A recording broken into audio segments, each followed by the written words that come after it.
नमस्कार, मी पुण्यावरून संगीता तिवारी.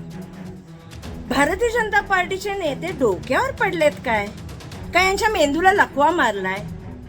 आता त्या बबनराव लोणकर कसला बबनराव वाटोळेकर, त्यांनी काय स्टेटमेंट दिले? अरे बाबा, तू बोलतोय काय की शेतकऱ्यांच्या मुलांना तू म्हणतोय जर तुम्ही मोदी, देवेंद्र भाऊ आणि माझ्यावर जर टीका करत असाल तर तुमच्या बापाला दिलेले 6,000 रुपये पेरणीसाठी ते आमचे आहे, तुम्ही घालता ते कपडे ते आम्ही दिलेले आहेत आणि तुम्ही पाया जे पायतान घालतात ते आमचे आहे.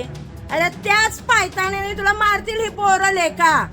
उपकार नाही केलेत, खिशातले पैसे नाही आहेत, आमच्या सामान्य जनतेच्या टॅक्स मधले पैसे आहेत. लाज वाटते का तुला? काय बोलतोय तू? म्हणजे मिमिक्री करायला आल्यात का काय तुम्ही स्टेजवर? फालतूगिरी करताय. शेतकऱ्यांचा अपमान, शेतकऱ्यांच्या मुलाचा अपमान, शेतकऱ्यांच्या पत्नीचा अपमान. लाज वाटली पाहिजे. बळीराजाला तुम्ही वाटेल ते बोलताय, बळीराजाच्या पोरांना वाटेल ते बोलताय. काय म्हणजे काही कंट्रोलच राहिले नाहीत. कुठले संस्कार आहेत माहिती नाही मला हे, पण अतिशय वाह्यात. म्हणजे नुसतं डोकं ठिकाणार आहे का नाही मला कळत नाही. मला तर खरंच वाटते की त्यांच्या मेंदूला लकवा मारलाय आणि त्या बबनराव वाटोळेकरला ताबडतोब पुण्याच्या येरवडा कारागृहात दाखल केलं पाहिजे. असं जर हा वेड्यासारखा बोलत असेल, आणि वेड्यासारखं म्हणण्यापेक्षा हा माज कुठला? हा कुठला माज आहे? खुर्चीचा, सत्तेचा कोणता माज आहे? अहो, नरेंद्र मोदी बोलत नाही, देवा भाऊ बोलत नाही आणि तुम्ही असं खायचं पैसे काढताय.